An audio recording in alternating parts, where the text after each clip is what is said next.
when I wrote an essay back in 2004 in the Irish Economic and Social History Journal, and called The Irish Putumayo. And in preparation for this talk this evening, I looked back over my notes for that essay and for that paper, and dug out a lot of new stuff that I hadn't put into the paper, but I also realized that my whole, in many ways, my view of that moment of Casement's engagement with Ireland had changed in the over the last 12 years. And so what I want to do this evening is to consider how Casement's intervention in Galway, really from 1904 through to 1914, can be seen almost as the most important intervention of all in terms of what he does for Ireland. And I hope that will become clear as I speak. The two images on either side of the cover of the Berlin Diary jacket were from the Feis na Glen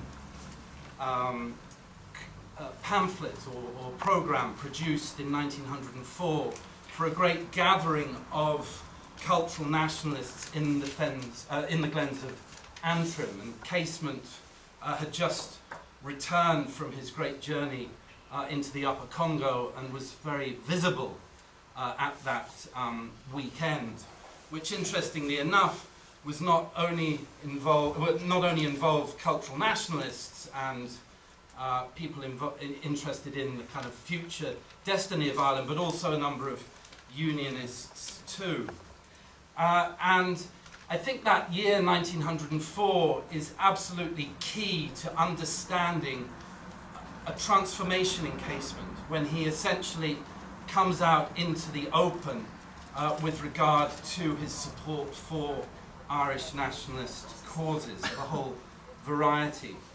And perhaps one of the most telling references we have to that is the reference by Tom O'Flaherty in Aran All, when he describes Casement visiting the Aran Islands in the autumn of 1904 and asking the teacher at the Oak Quarter School if there was a student or a pupil who would recite something to him in Irish. And Tom O'Flaherty duly did that, and Casement at the end of the recital gave Tom £0.50, and in the weeks coming sent him 3 books, 2 of them in Irish, and A.M. Sullivan's Story of Ireland.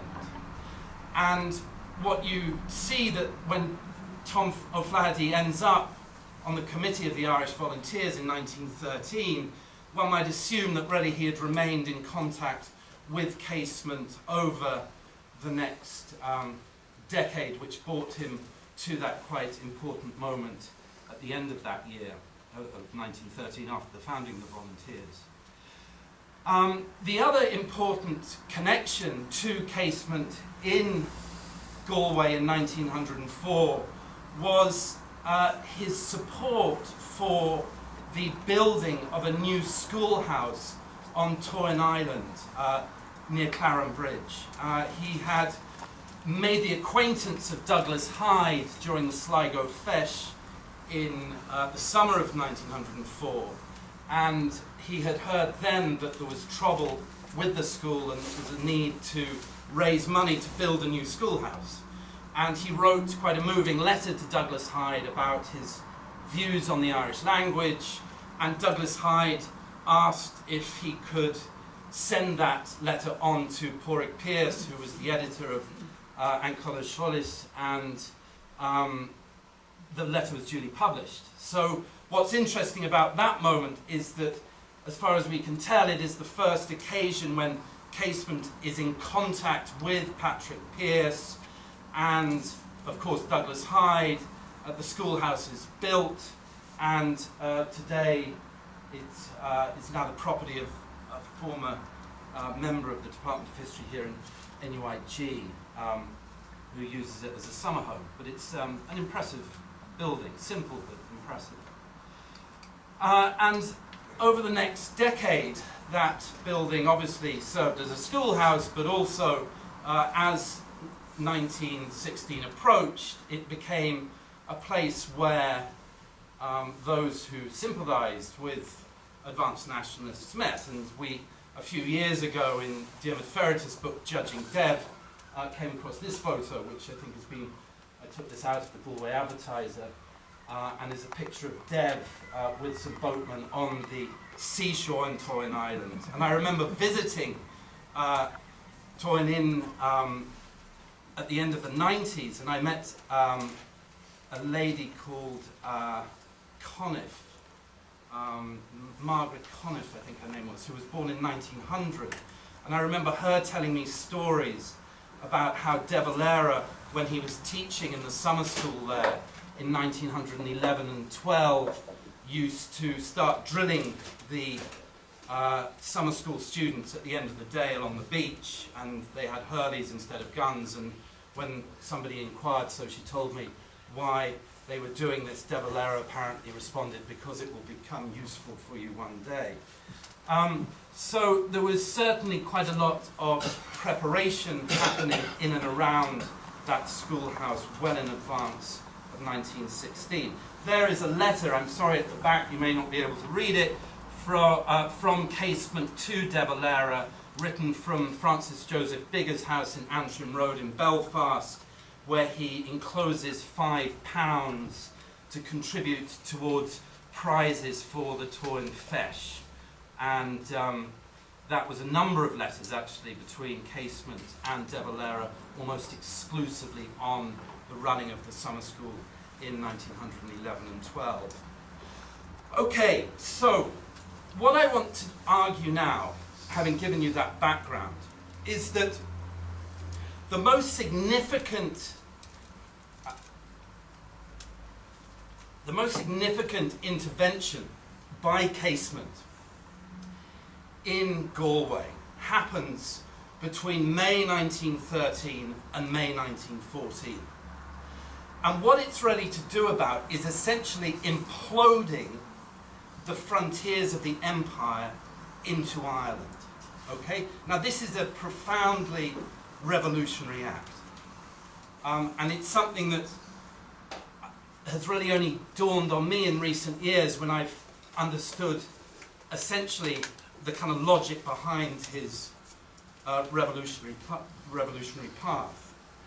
Casement, and I'm going to talk about this in more detail, had carried out two incredibly important investigations into crimes against humanity in the Congo Free State, sub-Saharan Africa, in over 20 years of a career there, ending in 1904, and then subsequently in the Northwest Amazon. And in 1913, he decides, as the Home Rule crisis in Ireland starts to escalate, that his aspiration to retire to South Africa and write his memoirs is no longer a possibility, that what he's going to have to do is actually join in the struggle. That's where his responsibility lies. And he returns in May 1913 to Ireland, having spent 3 months visiting his brother in Southeast Africa in the Drakensberg Mountains, and to some extent recharging his batteries after 2 exhausting years traveling into the upper reaches of the Amazon. And he engages almost immediately on his return to England and Ireland, when he travels here a few weeks later, with a campaign in Connemara to do with the relief of typhus victims. Okay? Now, I'm going to show you now a series of photographs that were published in the Irish Independent, which was the newspaper that took up this issue more than any other newspaper, during May 1913.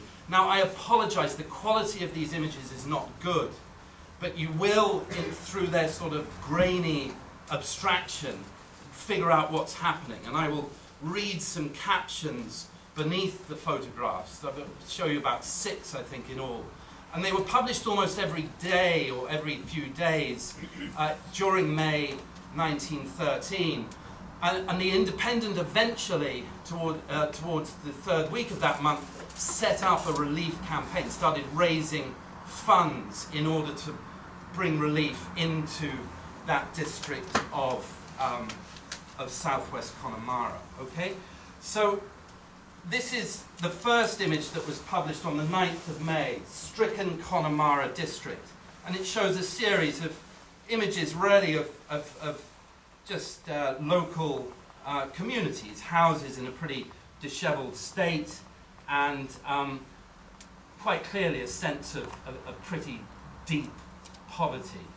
A specimen here of a Connemara potato patch. Let me read the caption below this photograph. It says, "This photograph, specially taken for the Irish Independent by our representative last week, shows a peasant in Aran Island sowing his potato crop. He is assisted by his 2 barefoot boys, aged 12 and 14, who are attired in the simple homespun flannel frocks worn in Connemara. The rock-strewn patch of land and the dejected appearance of the poor toiler are eloquently expressive of the hardship endured in the barren district. This plot is one of the many co-partner holdings. Where there is soil or turf enough to cover a potato, the tiny pockets between the crags are further subdivided so that one may easily walk over 2 or 3 separate patches of tillage in the space of as many square yards." Now it's very interesting. A lot of the work recently done on the famine has shown, especially the pictorial representation of the famine, has shown that despite the fact that photography was well invented by the late 1840s, there are no actual photographs of the famine. And I think what is happening here is that images are being essentially flashed up in the newspapers in May 1913, which essentially invoke the spectre of the famine of 60 years before. Okay? So here you have another image of fever-stricken district, a typical Connemara village, now in the grip of the fever plague and a group of villages. And indeed, the word famine crops up quite regularly in the descriptive passages that essentially are narrating the story. Here on May the 15th, funeral of a Connemara victim. This is a young boy, actually, who had died, and his death was reported a few hours before Augustine Birrell, the chief secretary, arrived into the area to see the situation for himself. And famously, he steps out of a motor car and is escorted into a cottage where he sees a woman in this desperate state of lamentation. And he remarks publicly to a few of the pressmen assembled that, this is desperate and something must be done very quickly about it in order to bring some level of relief. This is also the moment where Irish Independent Relief Fund, the Irish Independent, give it its due, sets up a subscription list to actually raise money to try and bring some level of relief. Now, what's also interesting about this is that over the next few weeks, they publish the names of all the people who subscribe to this relief fund. And the importance of that is that what you're seeing is a public network being created of people who are sympathetic to the plight of these Connemara Islands, okay? And I mean, a piece of work which I would have loved to have had time to do, and certainly it's the work of a PhD down the road, is to actually really trace these names and addresses and see, in a way, what the sort of cultural demography of the support structure. Okay? Here's another picture published on May the 16th. Picture from the fever district of Connemara. The caption to the photo: one of the main industries is the export of turf to County Clare. The picture shows hookers lying at the slip at Carrow, being loaded with turf, and mainly by women, it remarks. You know, the work, that quite heavy work was being carried out by women, and there you see on the column there a list of the people who give initial support. What you can also see is that there are names, familiar names to someone like me who's worked a lot on Casement, and Edie Morel and his own radical networks dealing with relief in South America and Africa. There are many names in common. Okay, so what Casement's starting to do is to essentially bring in the support structure for his work in the empire into Ireland. Okay, types of houses occupied by the fever victims.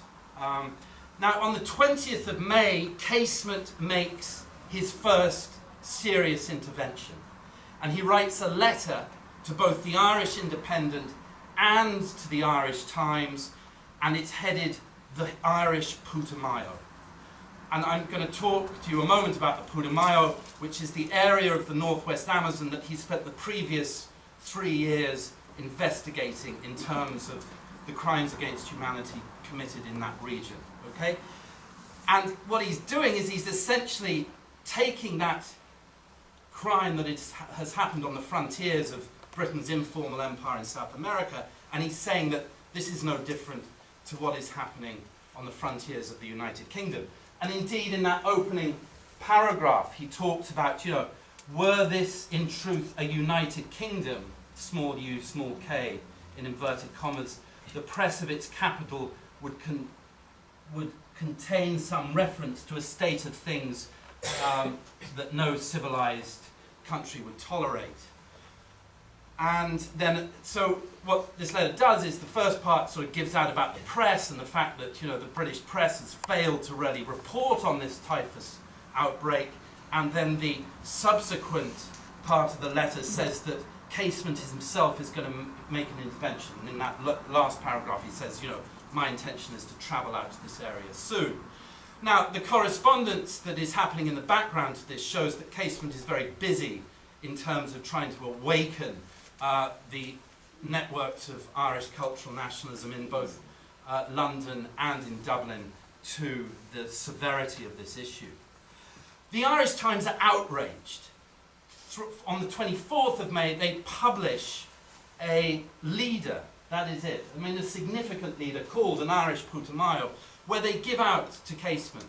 They say, you know, in a way you're making a ridiculously exaggerated claim here.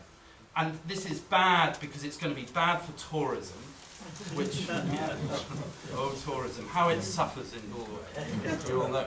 And then it also essentially suggests that the years of sort of killing home rule with kindness and the work of the Congested Districts Board shouldn't be so dismissed in Casement's pretty severe criticism. Okay? So, Casement, so let me now go into exactly what the Putumayo means in terms of what Casement makes that link, and let's just think for a moment what this means. This is a map of the northern part of South America, mainly the Amazon basin, okay? And the two big lines coming out from Barbados, cutting right through into the northwest Amazon, are the two voyages that Casement made into that region, the first in 1910 and the second in 1911. And they were extraordinarily courageous interventions in the most appalling piece of commercial crime that was being committed out of the sight of the so-called civilized world.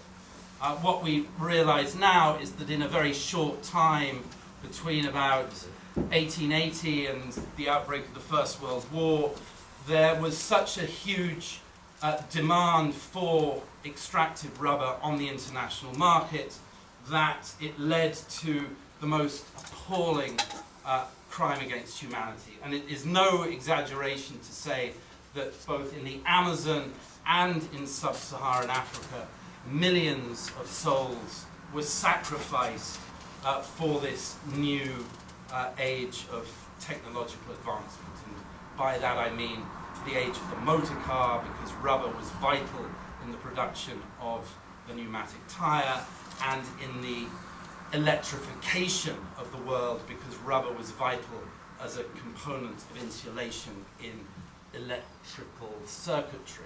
Okay? And Casement becomes, in a way, the unique official witness to that crime. I'm going to talk about the fact that he's also carried out a similar investigation back in 1904 in sub-Saharan Africa. And those two investigations together have given him enormous moral authority. And it is that reason why in 1911, when he is generally perceived as the moral voice of empire, that he is given a knighthood and becomes Sir Roger Casement, although he divests himself of that title in 1915. And in 1912, in July 1912, this is less than a year before the Connemara Typhus outbreak occurs, Casement publishes his official, well, the Foreign Office published Casement's official Blue Book, and the press go crazy with the story. And that's a page from the Illustrated London News. Casement down here on the right with the crew of commissioners who investigated those atrocities. Okay? So when Casement refers to an Irish Putumayo, he is essentially taking that investigation that he has made in the far reaches of the Amazon, and he's to some extent connecting it very, very deliberately to what is happening on the frontiers of what was then still the United Kingdom. Okay? And the Irish Times in some ways have an argument in saying that that is a slightly asymmetrical claim to make. Casement defends it by essentially saying that this is, the claim is made because he understands the deep history of the Irish struggle against colonial power. And although it is perhaps exaggerated to make that connection in the very instance of the Typhus outbreak, it can certainly be made over the longue durée of oppressive governments. Okay? Now, the other thing one needs to understand when looking at this campaign is that it really does show how much of a strategist and a masterful strategist Casement was when it came to running an effective propaganda campaign.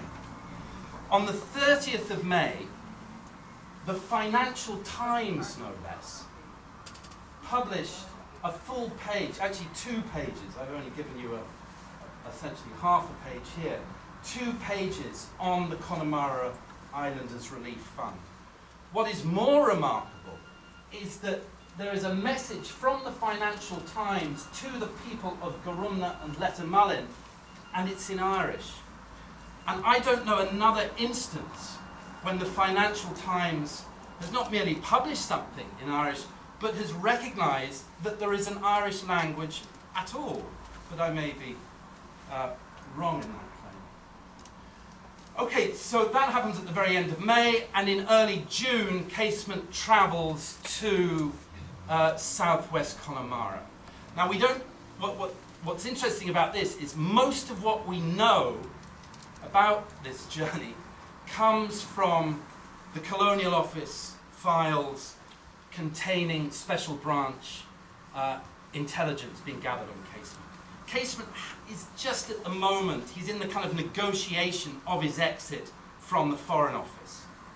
And yet, special branch are very aware that he is increasingly becoming someone who needs to be watched.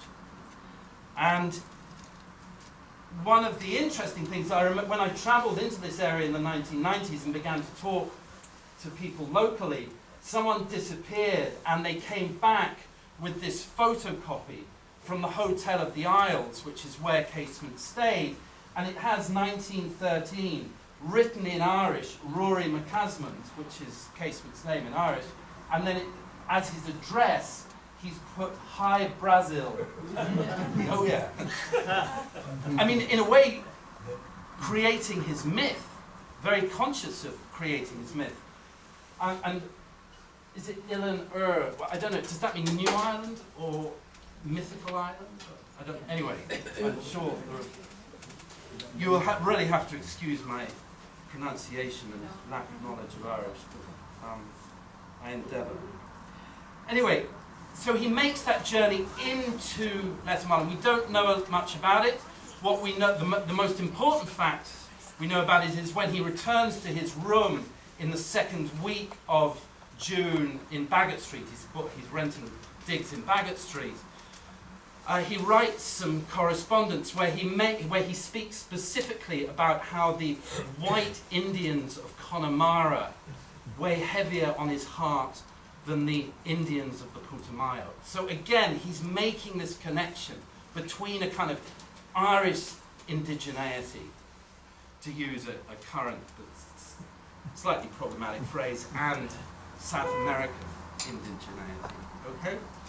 Now, when he's writing those words on the 11th of June, I mean, I think he writes that letter with that quote comparing the white Indians of Connemara to the Indians of the Putumayo on the 9th of June. And on the 11th of June appears this leader in the Irish Times called the Putumayo Atrocities, where Casement's investigation of the Putumayo is essentially brought to a kind of public closure in London, and the Irish Times reports on it. And I won't go into it, but it's a great sort of homage and panegyric to Casement's work as the moral voice of empire, and it ends with the sentence, "The name of Sir Roger Casement will always be associated with the closing of a shameful page in British history." Okay? Which the Irish Times, sort of claim the Irish Times will certainly not make 100 years on. So, on the 13th of June, appears this in the Irish Independent, Western Blot, Sir Roger Casement's impressions. And Casement sends essentially this long, it's a sort of an article more than a letter, but he essentially sets out a strategy whereby the situation in that region of Galway can be, improved.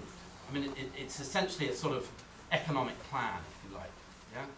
And the Independent basically buy into it quite deeply. What Casement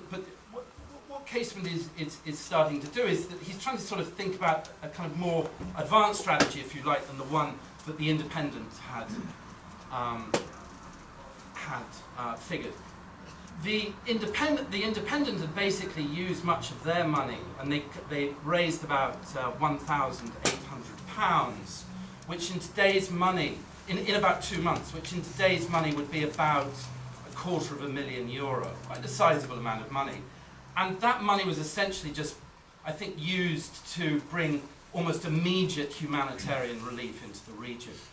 Casement is essentially trying to suggest something else. He really sees the need to actually start changing the infrastructure of the region, both on a social level and on a political level. And he sees the principal way of doing that is through education. So what he proposes is that the thing that really has to be addressed is that the children of that region need to be fed properly, because they're very undernourished, and being undernourished, their immune systems are low and they are more vulnerable to typhus. So he essentially begins to structure relief around the schools in Carrow and Lettermullen.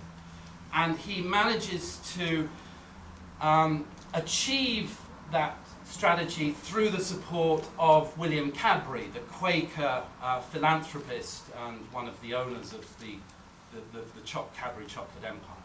And it is, again, the case that when I went into that region in... well, before I say that, the deal was for the local children is that if they attended the school, they would be given clothes, shoes, a full meal, and a cup of Cadbury's cocoa, which I'm sure appealed big time. And but the only stipulation, the only condition, was that they spent the day in school learning in Irish. Okay, so all classes were in Irish. And what was interesting is that when I went back into that area in the 1990s, people told me that the free cup of cocoa was still being provided in those schools up into the 1970s, which is interesting. Okay, so the other big thing happens on the 16th of June. This is 3 days after his sort of strategy has been published in the Independent. Another letter appears from him in the Independent, but he signs it under a pseudonym. Casement is often, in his own essential press campaigns, intervening with pseudonymous letters. In other words, he's saying, well, Sir Roger Casement's done very well here, but, and he signs it under another name. And this is his slightly Janus-faced character coming out. And in this letter, he essentially looks at ways by which the Irish language can be bound into the kind of social improvement of the region. The significance of the 16th of June 1913, okay, it's Bloomsday as we know, but it was also the day when the Congo Reform, the very day, the Congo Reform Association, which is the non-governmental organization, if you like, that Casement had set up with the journalist and activist E.D. Morel in 1904, was brought to an end. And that organization, during its 9 years of activity, had been tremendously successful. Well, actually, perhaps that is too overstated. They had had some significant victories in trying to rein in the violence that underscored King Leopold's of the Belgians' power hold on the people of the Congo Free State. And so again, it's only when you really understand the kind of nitty-gritty of Casement's other backstories do you understand how he's essentially converging these different narratives into a single statement contesting European and Western imperialism. Okay? And just to go briefly into the backstory of his time in the Congo, on the right, Casement spent 20 years in the Congo. He went there as a late teenager, as a 19-year-old in 1884, and he served in a whole number of different ways as a civil missionary, as a colonial officer, as a survey officer, and then he got recruited into the British colonial service or consular service, and he worked his way up in essentially an intelligence capacity to become a very senior figure and man on the spot in Africa. And then in 1903 he undertook this investigation, which I've already made reference to, and that document on the right is the rather dreary cover of the report that was published, but which did essentially trigger a tsunami across the diplomatic world of connecting, Brussels, London, and Washington. And that report was supplemented by very disturbing photographs of men, women and children who had suffered as a consequence of the regime. And if you go to the Gallery of Photography in Dublin in Meeting House Square, you'll see until the end of April a very good exhibition which shows a number of those photographs that were used in Casement's campaign, as well as other interesting insights into Casement. And these were two of the two critical figures who helped Casement in that campaign, and in particular Edie Morel on the right, who was essentially Casement's front man in the Congo Reform Association, and on the left, the great and still forgotten, largely forgotten, Alice Stopford Green, who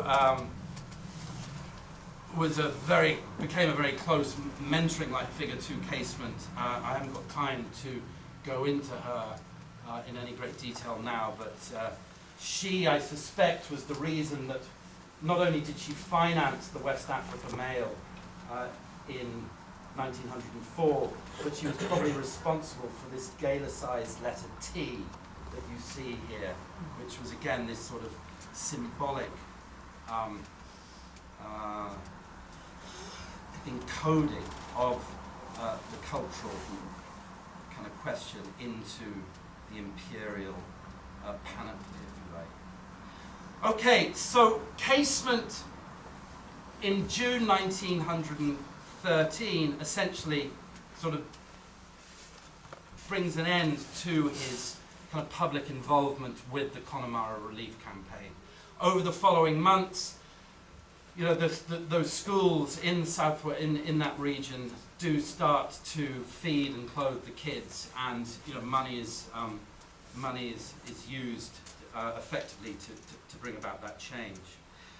Casement's next visit that we know about to Galway happens in December 1913, after the founding of the Irish Volunteers at the end of November, a couple of weeks, 2 or 3 weeks before, and Casement comes with Pearse and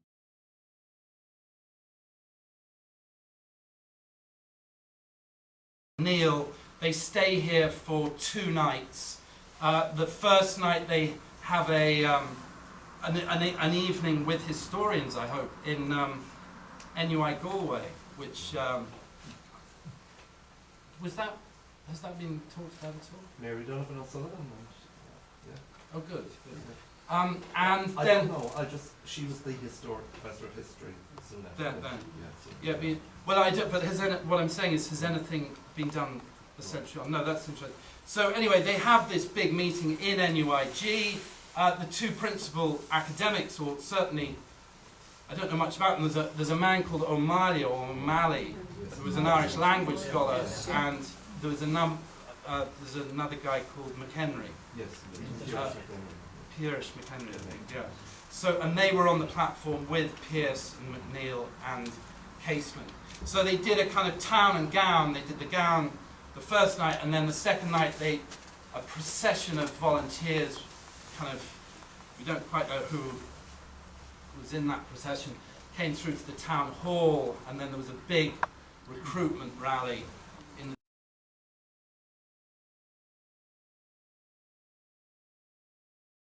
the town hall, which saw a lot of local Galway civilians join up to the volunteer movement.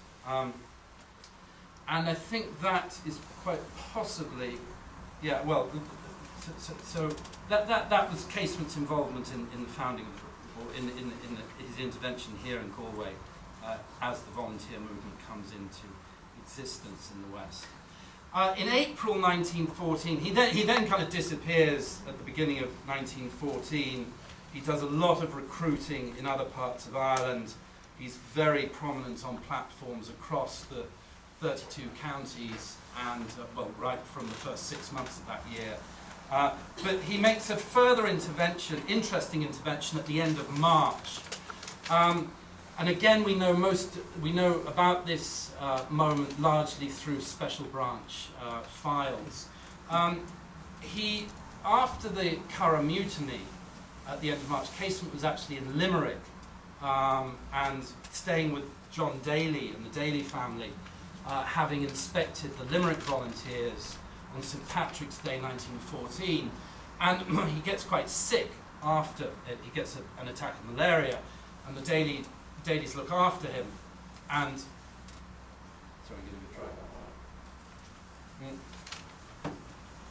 And then news comes through about the Curragh mutiny, and Casement essentially leaves his bed and goes straight up to Belfast. Now, when he's in Belfast, he starts to coordinate with a German journalist, quite a well-known German journalist and photojournalist called Oskar Schweriner. And Schweriner has been sent over from his newspaper in Germany, although he also, in the previous decade, to 1914, had done work for British newspapers. He was very able in both tongues. And Casement clearly knew Schweriner in advance of their meeting, and he told Schweriner that he wanted to travel with him through southwest Connemara in order to show him the condition of life of the people there.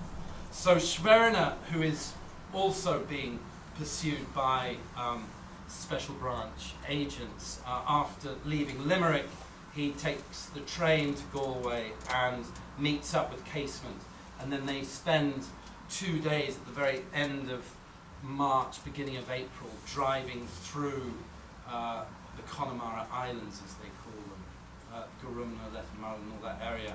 And Schweriner takes photographs and writes quite comprehensive reports on his journeys. Unfortunately, I haven't tracked those down yet. Schweriner produced a whole series of reports on Ireland during the sort of 6 weeks he was here. I suspect they are still to be found somewhere in an archive in Germany, but I haven't yet got there.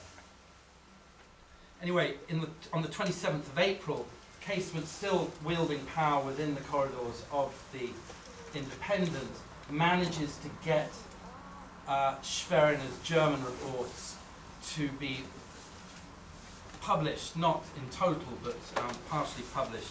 And it's kind of interesting here, down here it says, "We are indebted to Sir Roger Casement for the translation." That's interesting because it seems that he wasn't such a great linguist, although that would suggest he was. Okay, and then Casement again is continuing with his campaign. Here is an appeal for the Irish school children of Connemara to provide food for them in school and support on the Irish language. This was a letter that was published in the Irish Independent and was then subsequently used as a subscription form. Okay, and then that's more or less the kind of end of Casement's involvement with the relief campaign directly. Not completely, because he had during that time made some very close friendships, and perhaps the most important one that has come to light recently, but in a slightly sort of watered down way, was with one of the school teachers in that region, Jane Tubridy. And some of you, I'm sure, saw a documentary back in February where Ryan Tubridy discovered that his grandmother had had these revolutionary relations, which is surprising if you listen to Ryan Tubridy every morning, which I sometimes do. I don't watch anyone tell you. I don't have a television for that reason. I'm sure he's a nice guy.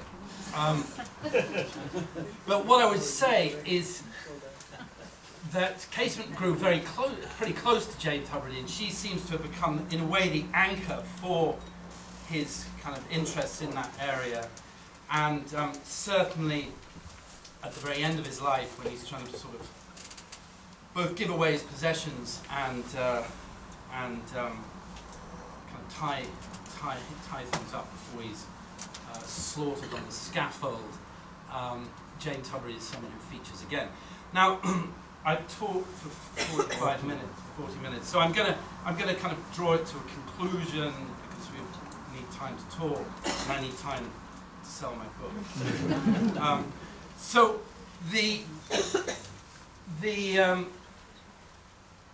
in a way that the kind of issue is brought to an end with this article in the Irish Review in May 1914. And, you know, the Irish Review is this great vehicle for our Irish cultural sort of thinking in the build-up to 1916.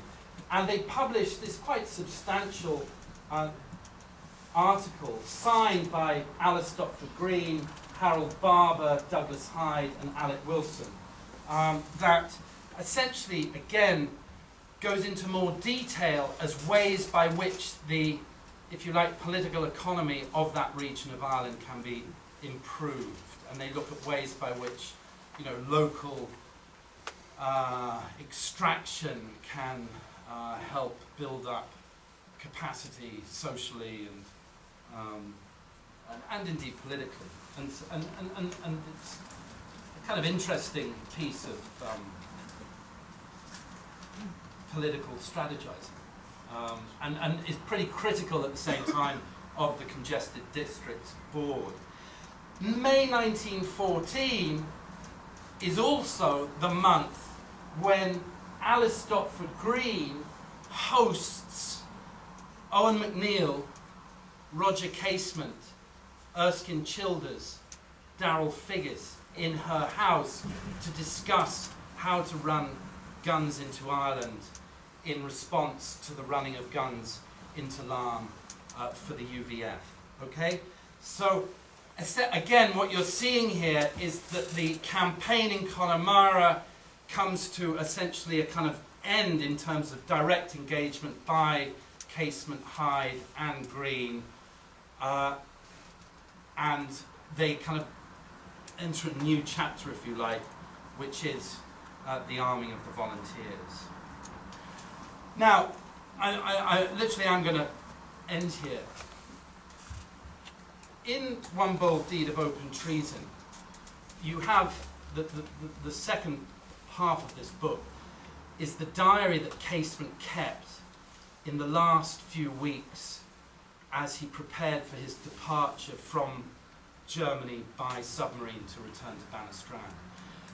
He had a meeting in late March in the German General Staff in Wilhelmstrasse, where he was told by the spy master Rudolf Nadolny that they had received, the German General Staff had received a communication from John Defoe in the middle of February, where Defoe basically set out what he wanted in terms of arms and ammunition from Germany in order to meet the necessary requirements for the rising. And what's interesting about that communication, and Casement notes it, is that Limerick was, at that point in February 1916, still considered to be the place where the guns were going to be landed. Okay, and that's probably because John Defoe's Fenian IRB relationship with the Daly family was so strong, and there was, in a way, a pretty unbroken level of communication between Daly and Limerick and Defoe in New York, that that plan was the one that remained in place until pretty late on. Now, it's unclear from the diary exactly at what point the German General Staff decided that Bannostrand and Ballyheigue Bay would be the rendezvous for the armed ship and the submarine. Casement doesn't make that clear, which is unfortunate. But what we do know is that Casement, in a way, was slightly uncomfortable with both those locations. And he wrote in a letter, I think this is in a letter, or it's certainly quoted as if it were in a letter, in the remarkably unreliable biography written by Rennie McCull in the 1950s. But McCull managed to spread a lot of nonsense in his book and managed to give it a certain by clothing it in some quite useful new material, and this was one of those comments that he came out with. Casement here is addressing the letter to Emmeline Cadbury, William Cadbury's wife. And he says, Emmeline, if only they had landed me at Carrow Row, things might have gone differently. They were waiting for me at Carrow Row, armed men who would have protected me and hidden me. But the Germans chose instead to land me on an open beach at Tralee. Okay, so you can see that in that sense, Casement really felt that his kind of real empathy, if you like, with the west of Ireland lay principally where his stronghold was, if you like, was there in the southwest of Ireland. So, I mean, in some ways I've drawn together the points that I wanted to raise for this last slide, but I would say one thing, and this has come out in the last few weeks. Some papers came up for auction. It's okay, John, I'm just 2 minutes, okay? Some papers came up for auction a few weeks ago. And they were the papers of a very senior figure in MI5 called Frank Hall. This was reported in the Irish Times. And among those papers was a map which has fortunately been bought at some quite hefty cost by the Kerry County Council and will be in the exhibition that they're having on Casement, which opens on the 21st of April of this month. And that map essentially was in Hall's possession, and it contains information, and it was drawn by Casement, and contains the information where he buried the gold in the fort where he was captured near Bannerstrand on the 21st of April 1916. And we know from the British intelligence files that Gavin Duffy, Casement's solicitor, went to great lengths to try and find out what had happened to that gold. And Frank Hall was always very obfuscating, and the Home Office were always very obfuscating in their answers. But we now know from the correspondence and from that map that Hall's men, picked up that gold and divvied it up amongst themselves. But the reason I tell that story is because Casement left specific orders that when that gold was found, that it should be used for the children in the schools in Carrow Row. So, unfortunately, that was not the case. Anyway, on that slightly dark and gloomy note, I will pass the day or the evening over to you all.